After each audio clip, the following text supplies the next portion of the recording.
Bienvenidos a su programa Bitácora Mexicana, este espacio de plena libertad de expresión, de debate y de reflexión de la televisión pública. Su amigo Porfirio Muñoz Ledo. Hoy tenemos un tema muy importante que es la Ciudad de México. Le hemos llamado a este programa Ciudad Libre. En efecto, en pocos días, el 19 de septiembre, se cumplirán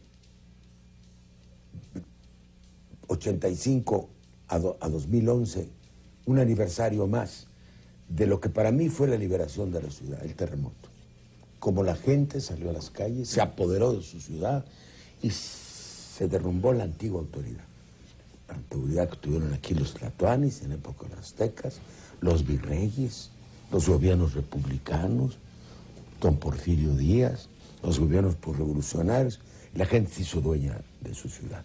Vino después el plebiscito, la lucha por la autonomía de la ciudad, y luego ha venido ganando sucesivos gobiernos de izquierda la Ciudad de México. Hemos avanzado, sin duda alguna. ¿Qué nos falta? Mucha tarea todavía. He invitado a 3 personalidades que han figurado destacadamente en el gobierno de la Ciudad de México para que hagamos un balance de los logros y avances logrados desde la primera elección en esta ciudad de autoridades por el pueblo, que fue en 97, hasta la fecha. Ya hemos estado con don Alejandro Encinas, que es un economista de la UNAM, que ha sido diputado federal, ha sido secretario del Medio Ambiente del Distrito Federal, secretario de Gobierno, gobernador, jefe de gobierno de la Ciudad de México, candidato a gobernador por el Estado de México. Alejandro, ¿cómo sintetizarías tú los avances que han tenido? Prácticamente estaban todos los gobiernos de la ciudad, desde el de 97. Desde el 97. Exacto. Bueno, en primer lugar, creo que es muy acertado el título de este programa, Ciudad Libre. Porque hay que partir del principio de que ya el concepto nuevo de ciudad tiene que ver con el ejercicio de los derechos y las libertades de los ciudadanos.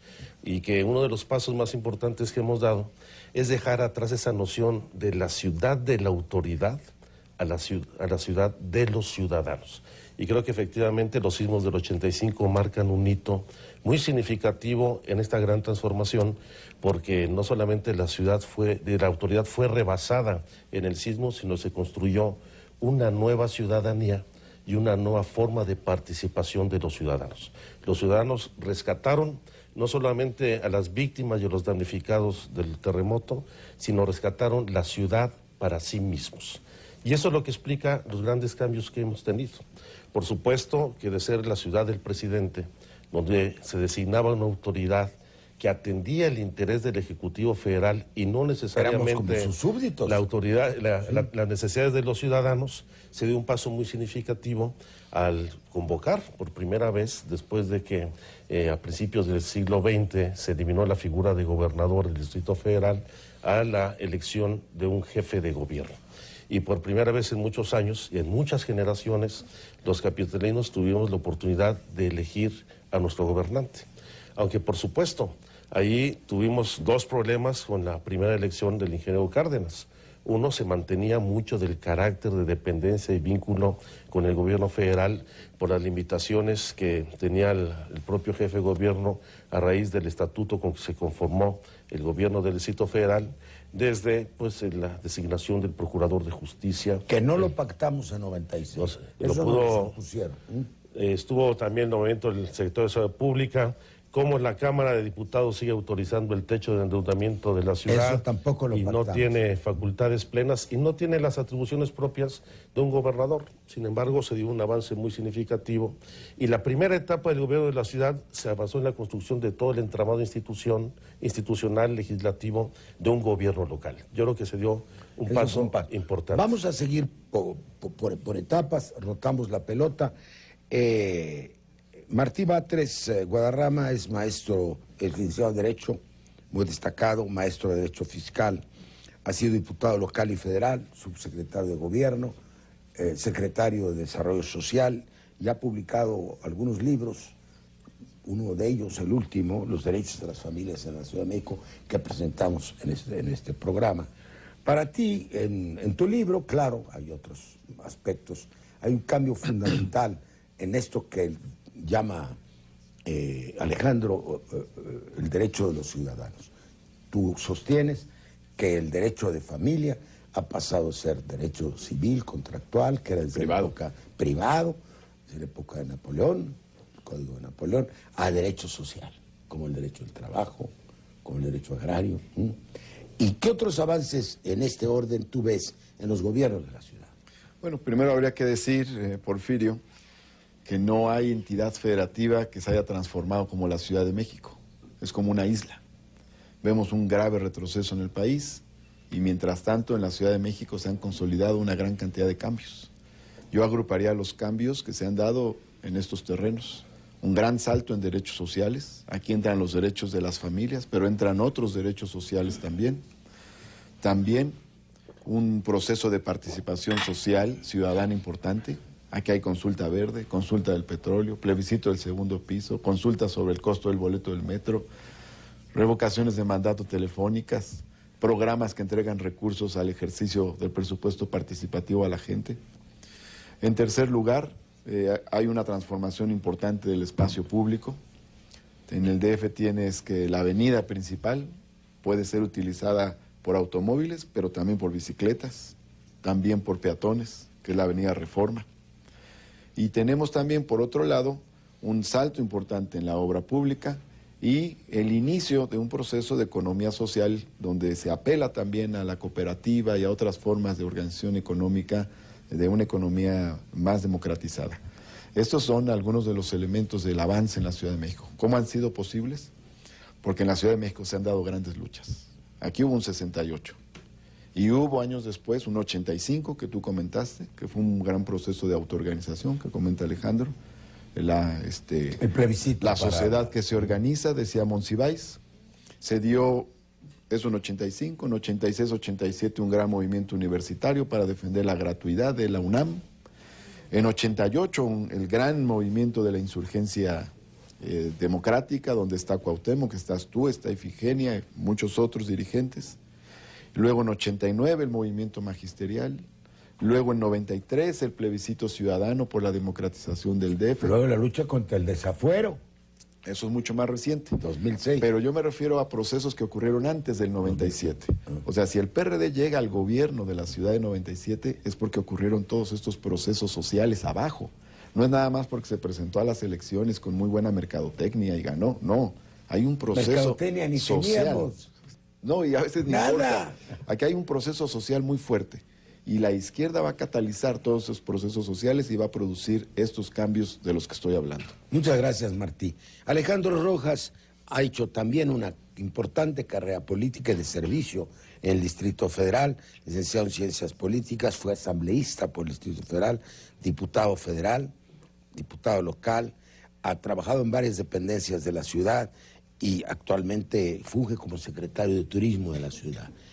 Entonces, una ciudad para los ciudadanos, aunque resulte aparentemente pleonástico. Y segundo, la llegada al poder, no como una catapulta mercadotécnica, ¿sí? No como un control del dinero o de los grupos de poder, sino como resultado de una sucesión de luchas ciudadanas que vienen, según lo ha dicho Martí, yendo hacia atrás desde el 68 y puede ser que aún antes. ¿Tú cuáles, en tu criterio, serían esos logros de la ciudad? Estructuración de autoridades locales que no existían, lucha por ocupar espacios respecto del gobierno nacional y transferencia de derechos objetiva hacia los ciudadanos. ¿Tú qué otros avances verías? Bueno, yo veo primero que hay un gran magma democrático en la ciudad, siempre lo ha habido, ¿no?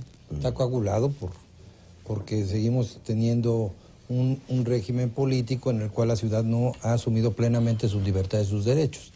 Por otro lado, la asimetría federal, en donde la Ciudad de México tiene que insertarse de una manera más inteligente este federalismo, que en donde a la Ciudad de México le imponen desde esa distribución presupuestal poco equitativa para la Ciudad de México. Y por otro lado, hemos avanzado en edificar instituciones propias de la ciudad, pero sin lograr aún tener poderes públicos constituidos. verdaderamente reconocidos en la Constitución. Nuestro Estatuto de Gobierno, que parte de un... Viene del artículo 122 de la Constitución, que es una serie de excepciones al estatuto que tiene el resto de las entidades de la República, eso hay que decirlo. Es una soberanía limitada, totalmente por llamarlo limitada, de alguna manera. Y que debe, yo creo, una redistribución de facultades y atribuciones para que la ciudad ejerza con plenitud esos derechos. Para eso se está planteando que la propia Ciudad de México erija su propia Constitución, se constituyan los poderes públicos plenos, autónomos, hay una redistribución de facultades, pero también se inserte a la ciudad dentro de este pacto, nuevo pacto federal que debe haber, como una entidad más de la federación. Y de esa manera la ciudad reorganizarse a través de ayuntamientos, a través de cabildos, a través de que en la ciudad se elija un gobernador, no un jefe de gobierno, porque me parece que ese vasallaje, esa sumisión que todavía el presidencialismo patrimonialista de alguna manera ve a la ciudad, pues obviamente impide que tengamos el ejercicio pleno de la ciudadanía que sí los capitalinos estamos reclamando desde hace muchos años. Todavía hay partidos políticos que están pidiendo que haya leyes federales nacionales para regular las funciones del gobierno en la Ciudad de México. Es un pensamiento colonial. Es un pensamiento colonial. Nosotros, y ahorita vamos a hablar de eso, hemos venido sosteniendo al contrario, el estatuto de la capitalidad, como lo llaman en España. Es que el derecho a la ciudad, aquí, el gobierno federal es huésped, cuidado, y nos va a pagar el uso del suelo además. ¿Quiénes son los dueños? ¿El dueño es el gobierno federal o el dueño son los habitantes de la ciudad? Ese es el tema, es un tema de soberanía. Desde Primo de Verdad, en 1808. Vámonos a otro bloque.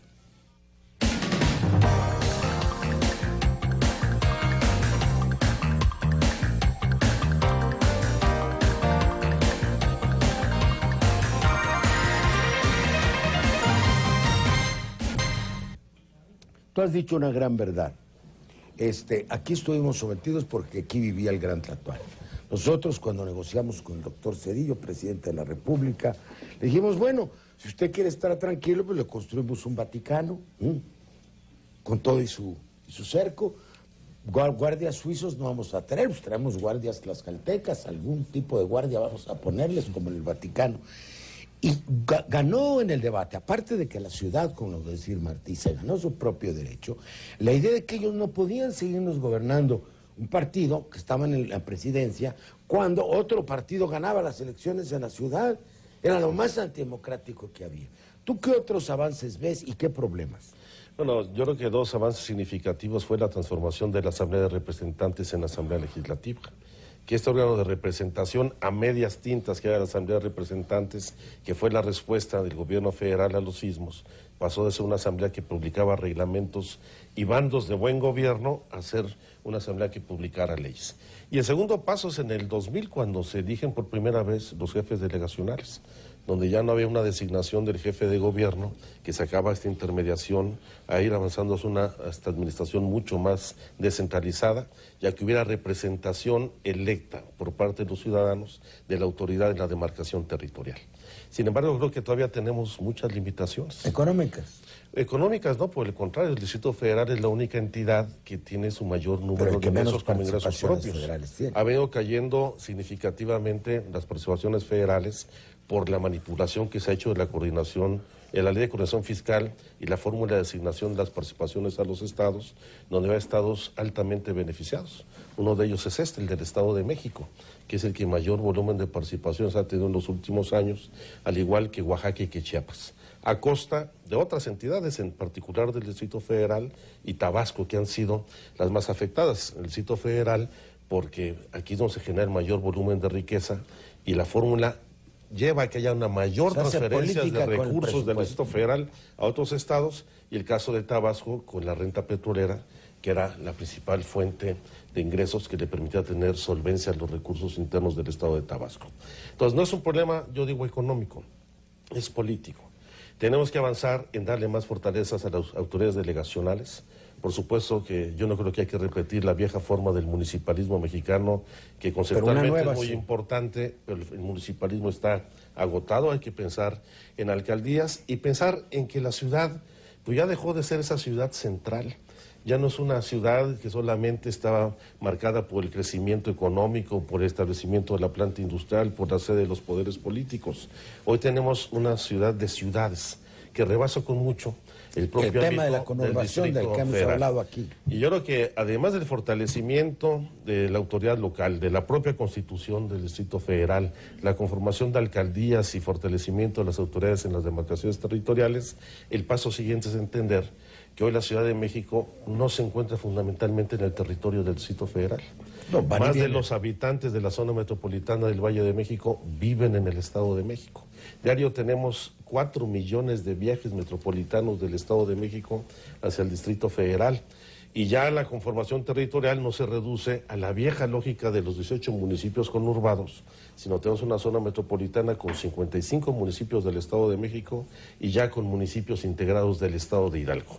Y eso implica el rediseño de una nueva forma de gobernar, porque decíamos al principio, la ciudad es de los ciudadanos, donde los ciudadanos ejercen sus derechos y no podemos tener una diferenciación en el ejercicio de derechos entre los habitantes del Estado de México y los del Distrito Federal en la misma demarcación territorial. Siguiendo tu idea de los espacios públicos y combinada con la conurbación, resulta también que los espacios públicos del Distrito Federal son los espacios públicos de toda la conurbación. Sí. Si yo me paseo por el Paseo de la Reforma o por el Eje Central o por Chapultepec, pues estoy encontrando a gente de todo el Valle de México. Tienes aquí a más de 4 millones de mexiquenses diarios, todos los días, y disfrutan de los servicios de la ciudad.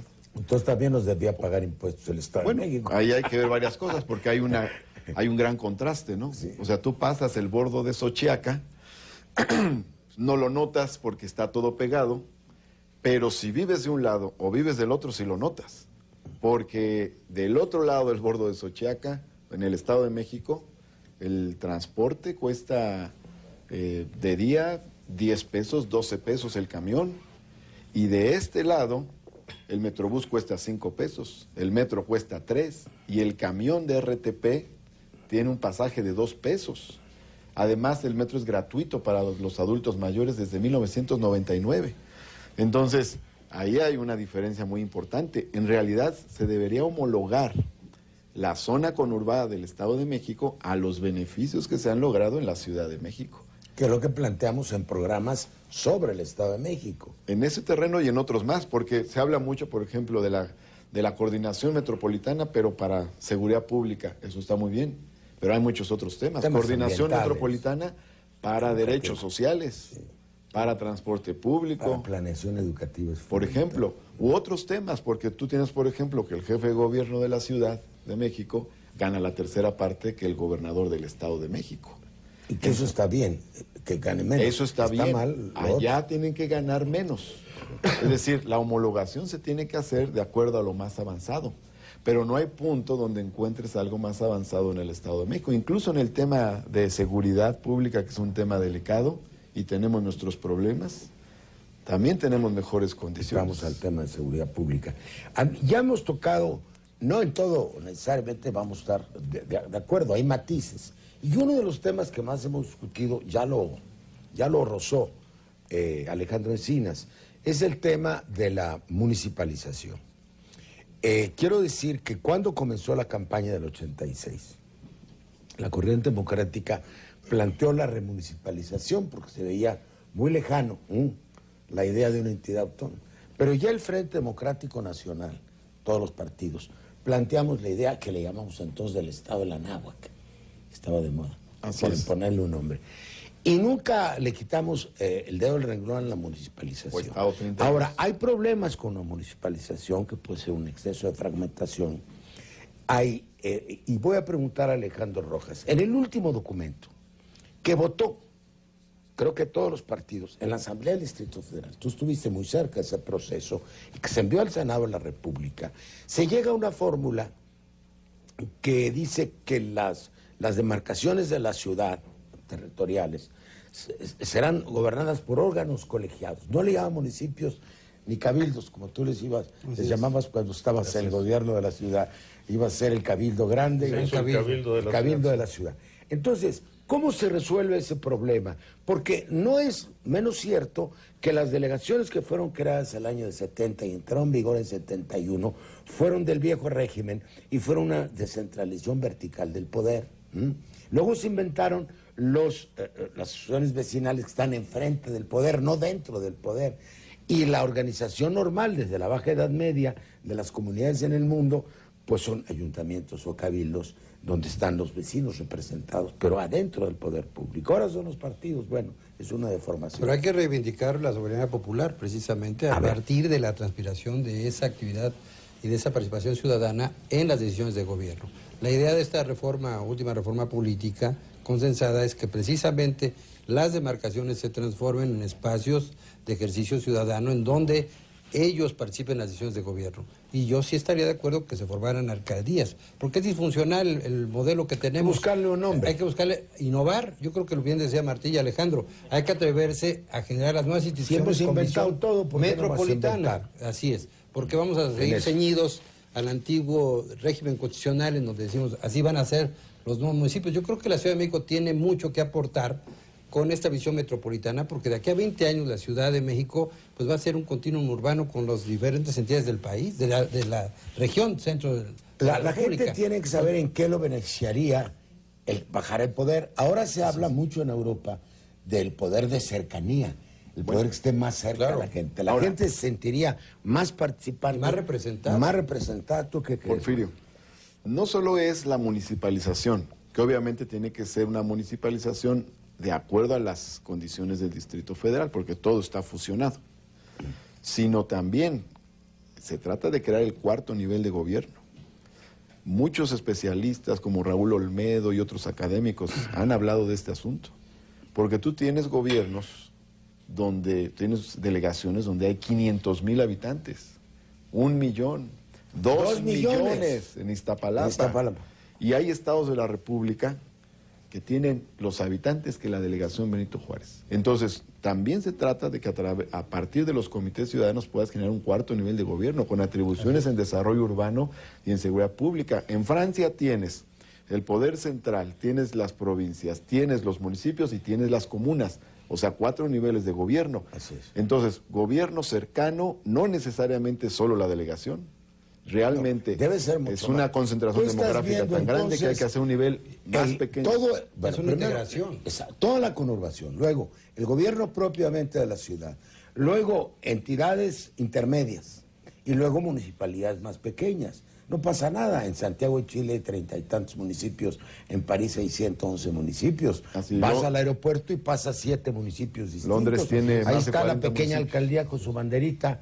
Y la gente se encarga de la gestión. Hay el tema que nos ha detenido mucho, que es el fiscal. Como los municipios cobran el predial, se tiene el temor de que si se les llama municipios, entonces se va a desarticular todo el presupuesto. No, pero aquí hacemos una ley de coordinación fiscal, una distribución equitativa y justa. No necesariamente tenemos que repetir la fórmula federal que es excluyente de la ciudad prácticamente. O sea, es una mala fórmula. Creo que la ciudad puede dotar de mecanismos fiscales eficientes que permitan una redistribución también eficiente de los presupuestos y del ingreso que tenga la ciudad. Y podemos cobrar otros impuestos que no estamos cobrando. Pero además, por ejemplo, CAPUFE, por ejemplo, los impuestos a la gasolina, en fin, hay muchísima materia fiscal de donde nosotros podemos ir y donde también podemos ir directamente a que beneficie a la gente. Yo creo que una nueva definición fiscal, jurídica, va a hacer que la ciudad también tenga instrumentos para dotarse de un gobierno más cerca de la gente y con mayores capacidades de obra. Yo creo que tiene razón Alejandro, pero no hay que ver solamente el punto de vista fiscal, sino también de la prestación de los servicios. Porque si nosotros nos redujéramos solamente a transferir, por ejemplo, la recaudación del predial a las alcaldías o municipios, habría una enorme inequidad. Sí, claro. 3 delegaciones de las actuales concentrarían la absoluta mayoría de los ingresos, lo cual sería muy inequitativo. Tienen que etiquetarse. Hasta una, Miguel Hidalgo. Al tiempo que las delegaciones que menos capacidad económica tienen son las principales prestadoras de servicios, particularmente del agua. Las baterías de pozos de Tláhuac, incluso de Iztapalapa, de una zona de Milpalta, que son las zonas de captación de agua. Y eso llevaría a una balcanización y a un conflicto dentro de la ciudad. Entonces tenemos que tener mucha imaginación para tener efectivamente una legislación fiscal equitativa que permita la distribución de los recursos y al mismo tiempo la buena prestación de los servicios.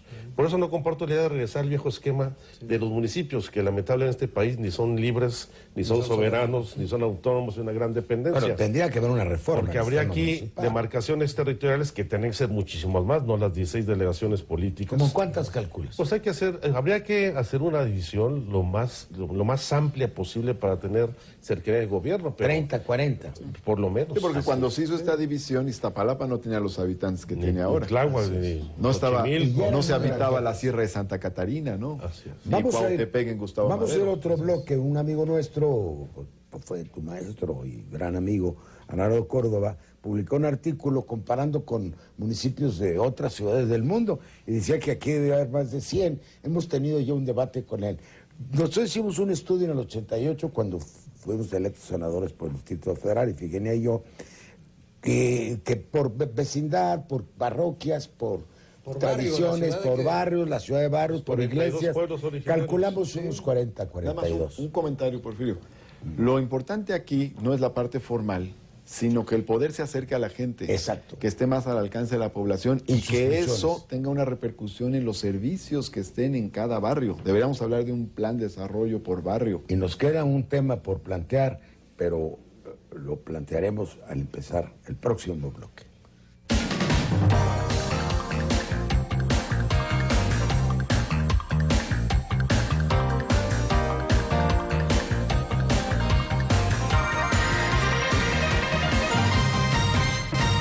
Decía Martí que hay que bajar el poder a los ciudadanos.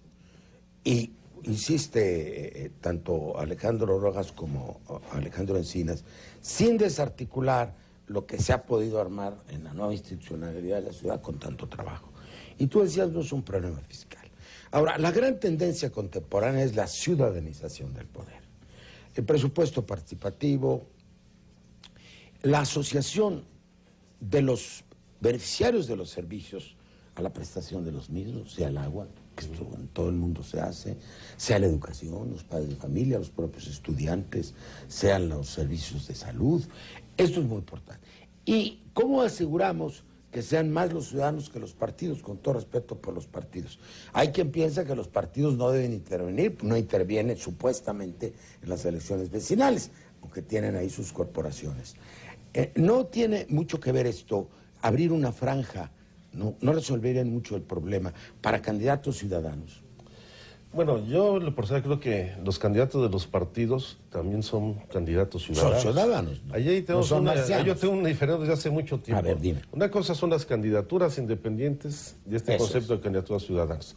Cuando se habló de la ciudadanización, por ejemplo, los órganos electorales, con esta lógica de separar a la autoridad electoral del control gubernamental, pues surgió un concepto que desde mi punto de vista ha sido erróneo y que ha conducido a una distorsión. Y malinterpretado. Sí, porque el debate no es quién conforma los órganos electorales, sino la autonomía que tienen los órganos electorales, las comisiones de derechos humanos, los institutos de acceso a la información respecto a la autoridad central, al ejecutivo local o al ejecutivo federal.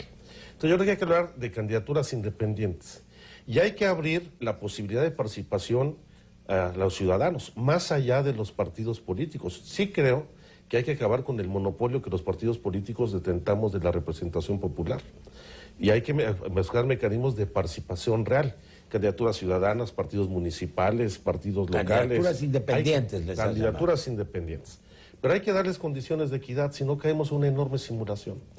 ¿Cómo va a ir a participar un ciudadano a un proceso electoral con la enorme inequidad que representan en sí el desarrollo de los partidos políticos o la intervención de los gobiernos locales?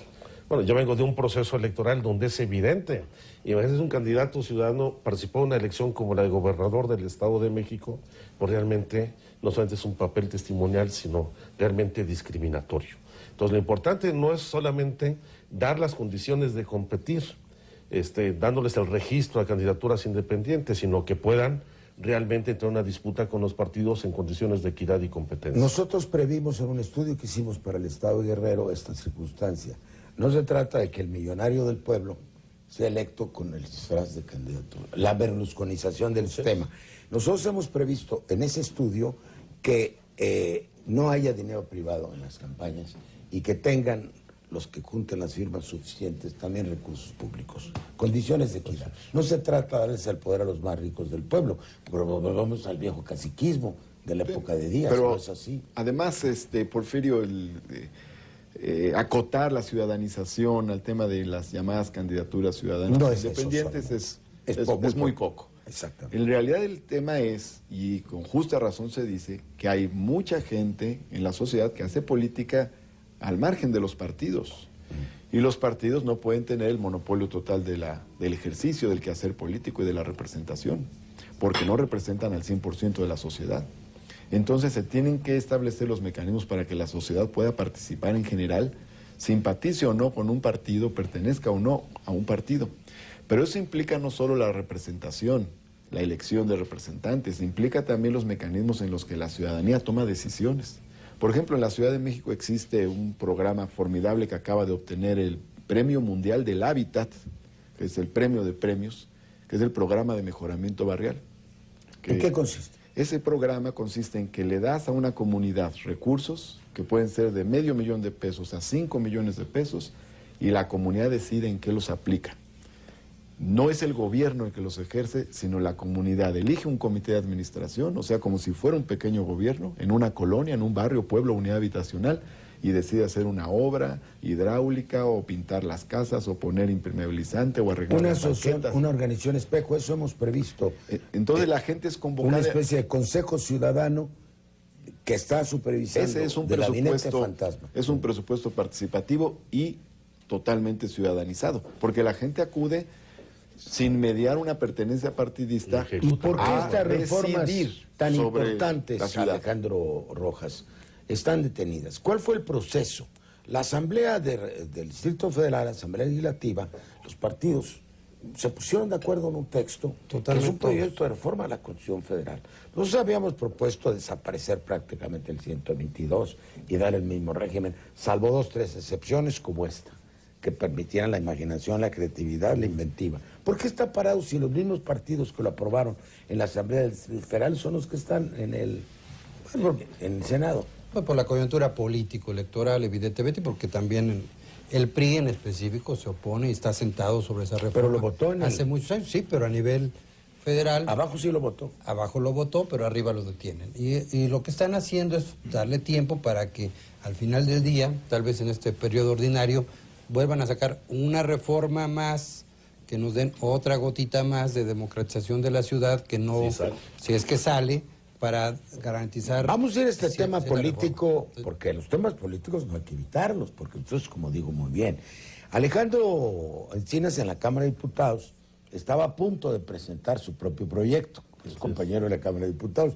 y yo tenía también el mío, que ya había presentado en 2007, el del CENCA, pero convenimos todos con las autoridades de la ciudad en que comenzáramos, en que seguir el proceso, ¿verdad? El de respetar de la Asamblea. El respetarlo de la Asamblea para que viniera de abajo arriba y se fuera al Senado. Pero en cualquier momento presentamos nuestro proyecto nosotros, que no estaría mal, para hacer presión por todos lados. Pues sí, porque se da una condición muy desfavorable para la ciudad esta discusión.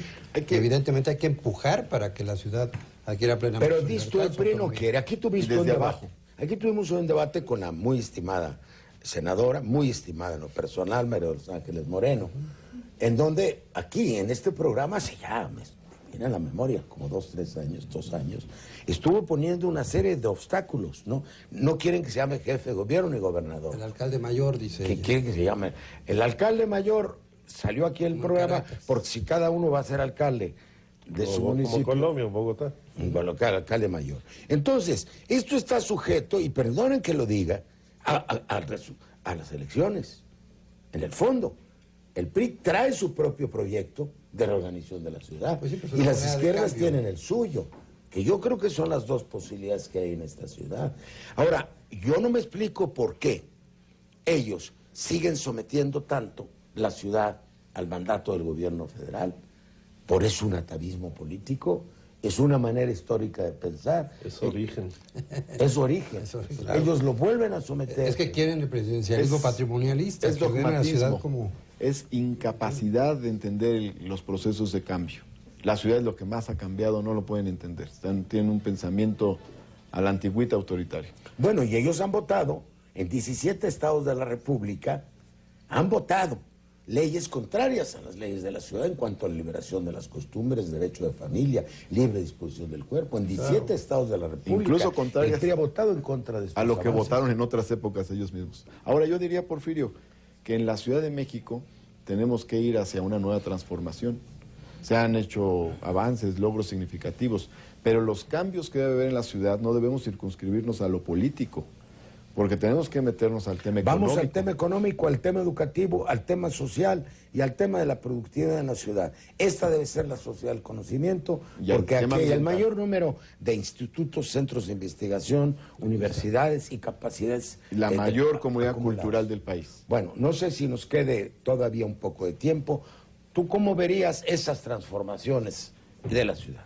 Bueno, yo creo que siendo aquí el centro del poder político, económico, financiero, inmobiliario, de servicios, no solo el Distrito Federal, porque eso es también importante. Yo insisto en esto, que la ciudad ya es toda la extensión que abarca la zona metropolitana. Debemos de tener un rediseño del tipo de desarrollo a seguir. Efectivamente, para que haya desarrollo social, se necesita que haya empleo, que haya actividad económica, que haya la posibilidad de redistribución de recursos. Y tenemos que ir a una nueva especialización de la ciudad, en donde, de acuerdo a las propias experiencias que se han tenido, no podemos seguir reproduciendo las viejas lógicas de Isidro Fabela en todo el programa de industrialización del Estado de México con industria pesada. Hoy tenemos que tener otro ¿Eso tipo. fue en los 50? En los 50, 60, que fue todo detonar la zona de Catepec, de Tlalnepantla, de Naucalpan. Hoy tenemos que verlo como un todo. Si usáramos algún término neoliberal o tecnócrata, hay que pensar en un gran clúster de desarrollo económico de la zona metropolitana que avance en industria limpia, que no genere emisiones contaminantes en la atmósfera, que no genere grandes volúmenes de residuos sólidos. Pero tiene que haber una transición energética. Se puede impulsar por nosotros mismos una transición energética. Sin lugar a dudas. Existen las condiciones. Tanto por el consumo, como por el modo de transporte, como por la producción, generación y distribución de energía. Y la calificación de la mano de obra. Porque esa es la otra parte. Necesitamos que se den empleos muy calificados, bien remunerados, que le dé cobertura pues a esta población que tiene los mayores niveles de escolaridad y de formación en el país. El Distrito Federal, arriba ya de los 12 años de escolaridad en promedio, el Estado de México muy por encima de la media nacional, por lo menos con 10, en la zona metropolitana van a estar igual en los 12 años de escolaridad, y que permita el desarrollo de una nueva generación también de trabajadores calificados, que le dé calidad de vida a esos empleos a las familias. Por eso digo, no veamos disociado el DF del Estado de México. Y no un modelo no el modelo de industrialización de los años 50 contaminante, sino un modelo contemporáneo como los tigres asiáticos que respeten la naturaleza, porque la defensa de la naturaleza en esta ciudad es muy importante también. Yo presenté en días pasados ante el PRD del Distrito Federal 50 puntos para la cuarta transformación de la Ciudad de México. Y planteo, entre otros ejes, el tema de la economía. 50 puntos. Necesitamos crecer nuevamente y ese tiene que ser un crecimiento sustentable. Debemos alentar la economía social, hay que crear nuestra empresa pública del DF, necesitamos continuar la revolución de la bicicleta. Es muy importante generar una economía de la cultura. Tenemos la más grande comunidad cultural del país. Nueva York tiene en la cultura el 20% de su Producto Interno Bruto prácticamente. Nosotros podemos hacer un esquema parecido a nuestras características. 4 o 5 innovaciones culturales cambió una ciudad. El Museo Guggenheim en Bilbao cambió la ciudad. Yo le di una conferencia espléndida al alcalde de la ciudad. Cómo cambió la vida de la ciudad. Un solo museo. Y no puedes entender... Se volvió un centro de atracción mundial. Y no puedes entender Nueva York sin los teatros y sin las galerías de arte, que son un gran atractivo internacional. Y la Ciudad de México tiene mucho que explotar y aún no lo estamos haciendo. Y eso es parte, ni hay difusión. Eso es parte de la cuarta transformación que tenemos que hacer. Una cartelera cultural. Ahora, y al mismo tiempo, Porfirio, necesitamos llevar las pequeñas obras a los barrios. No bastan las grandes obras, en las que, por cierto, hay que incorporar a la gente. Los espacios públicos deben descentralizarse. Nos están llamando un último bloque.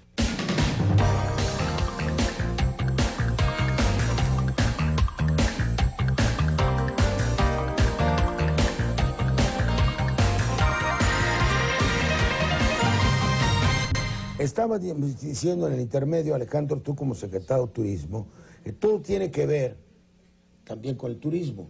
Es decir, mayores atracciones, mayor desarrollo en la ciudad en espectáculos, en espacios públicos, mayores comodidades, mayor seguridad.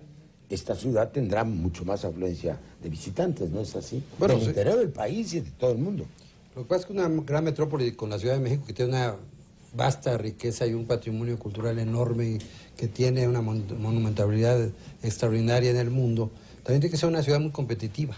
Y para eso precisamente necesitamos que integrar lo metropolitano, pero también hacerla que genere riqueza y que genere toda una industria, como bien decía Martí, de la cultura, del arte, del turismo, de los servicios, porque esa es la vocación de la ciudad. También hay que saber decir hacia dónde tiene que ir la ciudad para hacer una economía que genere prosperidad, esos empleos calificados, que desarrolle y que amplíe las oportunidades para las inversiones, porque esta ciudad recibe el mayor número de inversión extranjera en este país. Esta ciudad es beneficiaria y recipiendaria. ¿En qué está invirtiendo el extranjero en la Ciudad de México? Inmobiliario, en turismo, en hoteles, precisamente, en servicios. La ciudad tiene que ir hacia el conocimiento, pero también tiene que ir a generar una dinámica económica que permita ser competitiva por un lado, pero por otro lado generar el conocimiento, generar los empleos, pero generarle una vocación que le permita a la ciudad. ¿Cuál es esa vocación? Yo creo que gran parte es cultural y turística, en buena parte, y de servicios.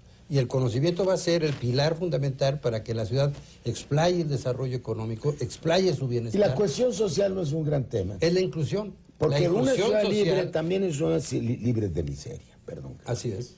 El tema de la cohesión social es Si no, no hay libertad. Si no, no hay libertad. No hay libertad. La prosperidad genera Si precisamente. no está resuelto el tema de la podríamos existencia. probar que tenemos una hipótesis distinta en materia de seguridad, como la gran tradición europea, que es a base de la cohesión social, del empleo, de la educación, claro, de servicios de seguridad, pero fundamentalmente una ciudad cohesionada es una ciudad que está combatiendo el delito desde la entraña. Así es. Pues lo que hemos dicho, no se va a resolver el problema jugando a los policías y a los ladrones, o a los malos y a los buenos, sino hay que dar condiciones para tener expectativa de futuro, de bienestar a la gente. Y ya, bueno, ya estamos entrando prácticamente a conclusiones. Yo quisiera solamente insistir en dos cuestiones. En la parte del desarrollo de la autonomía del Distrito Federal, hay que avanzar a tener igualdad jurídica con los demás estados de la República. Urge una constitución propia para el Distrito Federal, donde no tengamos una ciudadanía de segunda y una ciudadanía de primera respecto al derecho que tienen no los gobernantes, sino los ciudadanos de toda la República a tener acceso a una vida municipal, a tener la posibilidad de definir el diseño de su propia vida local. Pero a la otra, insistir en que las ciudades deben convertirse en espacios de libertades y de derechos. Y el tema fundamental a resolver en el desarrollo futuro de las ciudades es el de la equidad y la lucha contra la desigualdad. Y desigualdad no solamente de carácter económico, desigualdad social, desigualdad jurídica, desigualdad ante la naturaleza, los ríos, esta nueva visión de la seguridad que no puede reducirse a la seguridad pública, sino a la seguridad humana. Que el Estado garantice la seguridad física frente a los riesgos naturales, los riesgos meteorológicos, la seguridad social, la seguridad educativa, la seguridad alimentaria, la seguridad ambiental, este tipo de temas. La primera ciudad del país que debe tener la preparatoria completa, que ya está, va a estar en la Constitución. Y ciudades con igualdad de derechos. Esto, no pueden vivir en la misma ciudad ciudadanos con derechos diferenciados. No puede ser que al pasar la frontera hacia el Distrito Federal se tenga una pensión de adultos mayores por ley, se tengan útiles y uniformes escolares gratuitos, becas para los estudiantes de las preparatorias, y en el Estado de México esos mismos ciudadanos, esos 4 millones de mexiquenses que van al Distrito Federal todos los días, tengan derechos distintos. Y es un asunto igual de los derechos que en los servicios. Tiene que haber una ciudad conurbada con servicios similares, en las mismas condiciones de calidad, precio, tarifas, e incluso en el ámbito fiscal. Conclusiones también. Yo creo que tenemos que ir a la cuarta transformación de la Ciudad de México, porque hemos tenido 3 gobiernos democráticos, vamos a un 4º gobierno, pero sería un mal planteamiento decir que se mantenga el PRD en el gobierno, así nomás. No se trata de mantenerse. PRD las izquierdas. Se trata de... partidos. Pero lo fundamental es ir a la transformación. Y claro, en la transformación se lucha con los partidos de izquierda, que no es uno, son varios, y aparte está el Movimiento de Regeneración Nacional. Pero tenemos que ir con un planteamiento de transformación. Yo mencioné algunos temas y hay otros que quiero comentar. En el tema por ejemplo, de la economía, necesitamos generar un banco de la Ciudad de México, financiar desarrollo, financiar empresas privadas, empresas sociales. Necesitamos facilitar la inversión y la participación de los empresarios, que es muy importante, en los terrenos no contaminantes, Por ejemplo, turismo fundamental, es estratégico, servicios, comercio, costura, podemos ser una potencia en costura, es una industria no contaminante, costura y vestido, gastronomía y cultura, como mencionaba hace rato, que tiene una gran potencialidad en la ciudad. También tenemos que ver los temas de sustentabilidad. Y así como durante mucho tiempo el tema atmosférico fue central, el tema del agua es un tema ahora muy importante. Tenemos que aprovechar el agua de lluvia, tenemos que convertirlo en una obligación ciudadana. Todos los inmuebles deben tener mecanismos de aprovechamiento del agua de lluvia. Y no lo estamos haciendo. Y en el terreno de la educación tenemos que pasar a la universalización del bachillerato y después a la universalización de los estudios superiores, como sucede en países del primer mundo e incluso países de tercer mundo con una economía más pequeña que la de México. Educativos. Entonces, esos son temas fundamentales de esta transformación y terminaría con una parte que tenemos que revisar. En el tema de la obra pública tenemos que hacer correcciones, porque no nos podemos estar enfrentando a los ciudadanos. Tenemos que incorporar a la gente a los procesos de obra pública, porque traemos mucho conflicto con diversas obras. Eso es muy importante. Y mantener la supremacía de lo público. Servicios públicos que hoy son gratuitos, como las vialidades, no deben cobrarse, no deben privatizarse. Entonces, esos son temas que tenemos que revisar. Claro. Albercas no deben privatizarse. Claro. Entonces, ahí tenemos cosas que revisar para no tener retrocesos. Alejandro, porque una ciudad de derechos para los ciudadanos es una ciudad frente a la cual los ciudadanos deben exigir. Y lo público es de todos. Si se privatizan, ya no hay exigencia.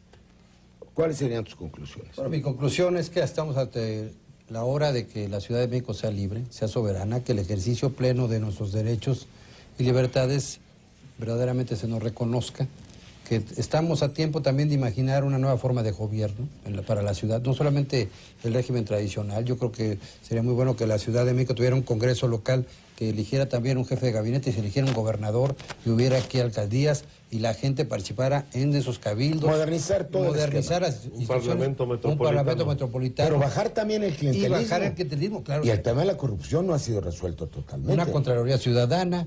¿No? Necesitamos nosotros realmente imaginar una nueva forma de gobierno, de innovar y obviamente colocarnos como gran capital que somos y siempre hemos sido, una de las ciudades más importantes del mundo. Yo creo que la ciudad tiene la potencialidad y tiene la riqueza en su gente, en su cultura, en sus tradiciones, en sus barrios, como para imaginar un nuevo gobierno que además puede ser ejemplo de un nuevo gobierno nacional.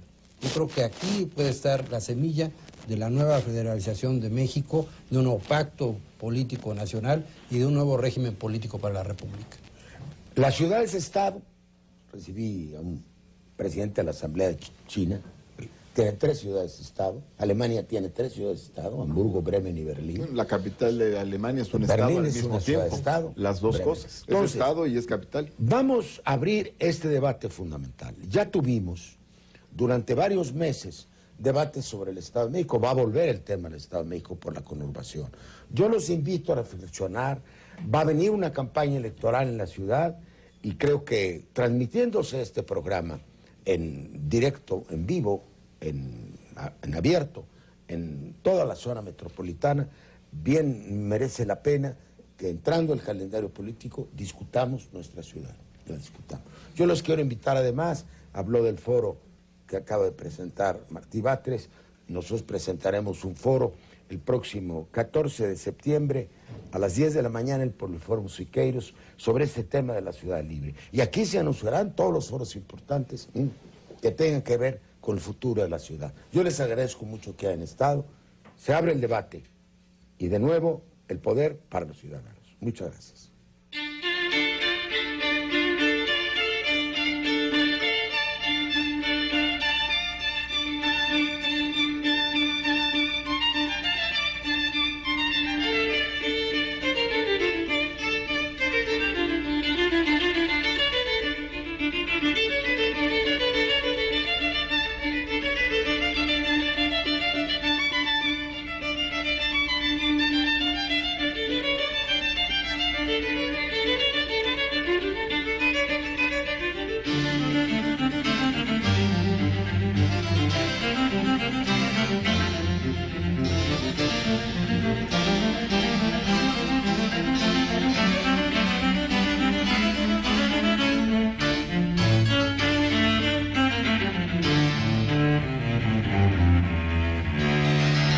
conformó el gobierno del Distrito Federal, desde pues la designación del Procurador de Justicia. Que no lo pactamos en 96. No sé, Eso no lo pusieron.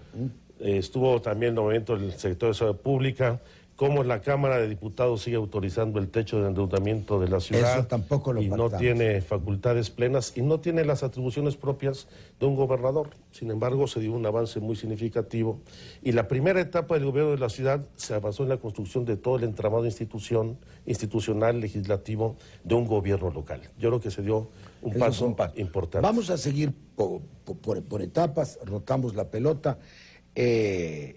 Martí Batres Guadarrama es maestro, es licenciado en Derecho, muy destacado, maestro de Derecho Fiscal, ha sido diputado local y federal, subsecretario de Gobierno, secretario de Desarrollo Social y ha publicado algunos libros, uno de ellos, el último, Los Derechos de las Familias en la Ciudad de México, que presentamos en este programa.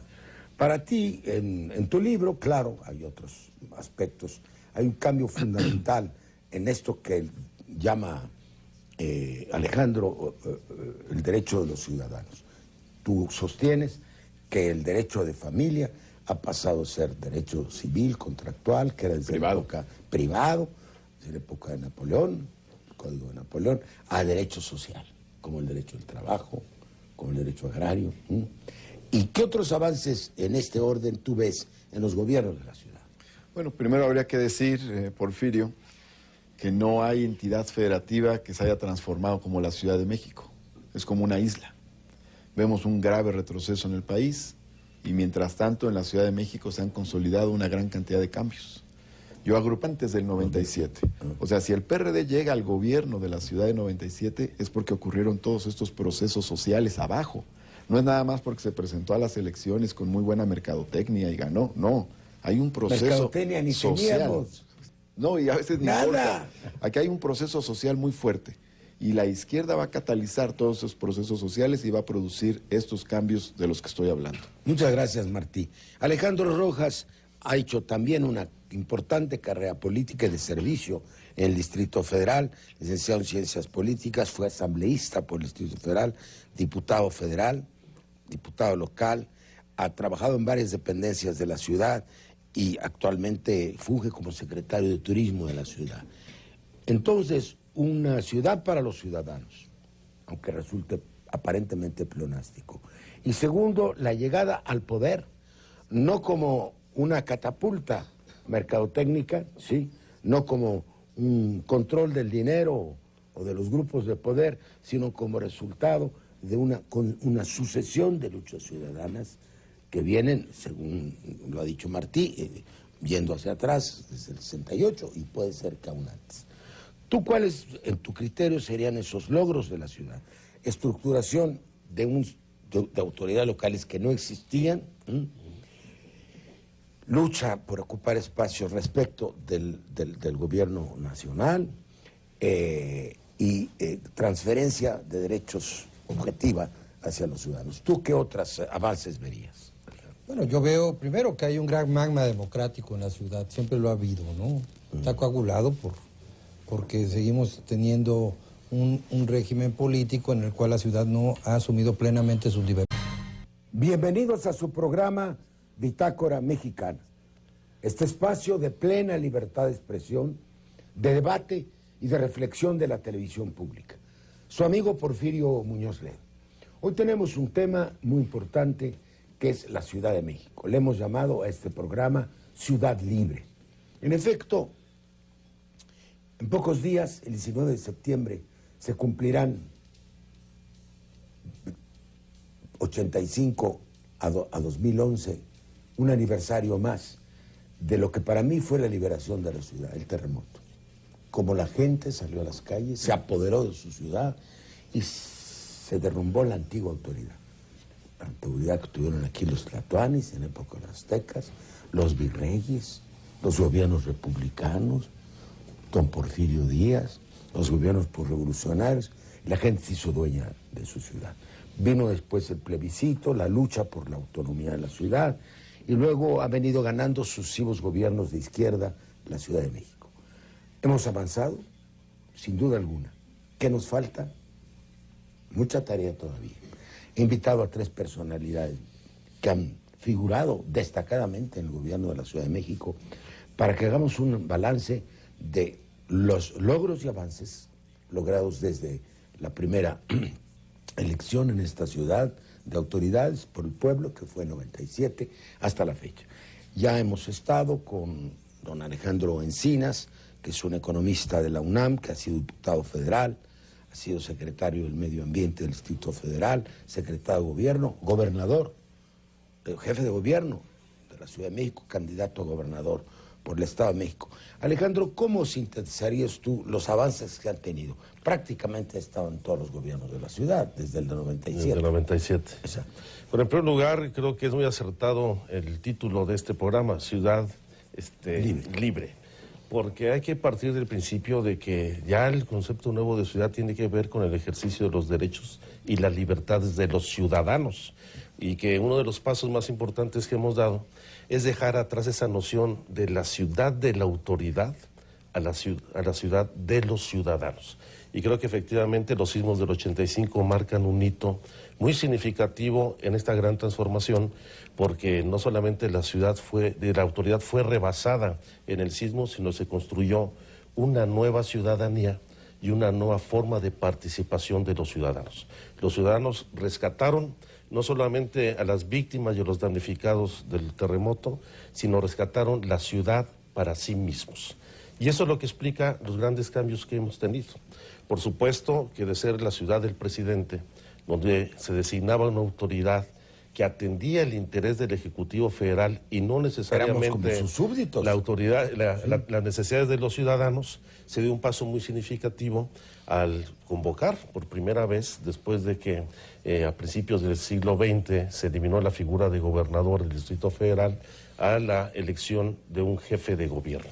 Y por primera vez en muchos años y en muchas generaciones, los capitalinos tuvimos la oportunidad de elegir a nuestro gobernante. Aunque por supuesto, ahí tuvimos 2 problemas con la primera elección del ingeniero Cárdenas. Uno, se mantenía mucho del carácter de dependencia y vínculo con el gobierno federal por las limitaciones que tenía el propio jefe de gobierno a raíz del estatuto constitucional. Los cambios que se han dado en estos terrenos. Un gran salto en derechos sociales. Aquí entran los derechos de las familias, pero entran otros derechos sociales también. También un proceso de participación social ciudadana importante. Aquí hay consulta verde, consulta del petróleo, plebiscito del segundo piso, consulta sobre el costo del boleto del metro, revocaciones de mandato telefónicas, programas que entregan recursos al ejercicio del presupuesto participativo a la gente. En tercer lugar, hay una transformación importante del espacio público. En el DF tienes que la avenida principal puede ser utilizada por automóviles, pero también por bicicletas, también por peatones, que es la avenida Reforma. Y tenemos también, por otro lado, un salto importante en la obra pública y el inicio de un proceso de economía social donde se apela también a la cooperativa y a otras formas de organización económica, de una economía más democratizada.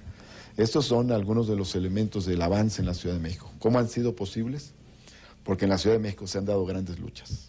Aquí hubo un 68 y hubo años después un 85 que tú comentaste, que fue un gran proceso de autoorganización que comenta Alejandro. El plebiscito. La sociedad que se organiza, decía Monsiváis, se dio... Es un 85, en 86, 87 un gran movimiento universitario para defender la gratuidad de la UNAM. En 88 el gran movimiento de la insurgencia democrática, donde está Cuauhtémoc, que estás tú, está Ifigenia, y muchos otros dirigentes. Luego en 89 el movimiento magisterial. Luego en 93 el plebiscito ciudadano por la democratización del DF. Luego la lucha contra el desafuero. Eso es mucho más reciente. 2006. Pero yo me refiero a procesos que ocurrieron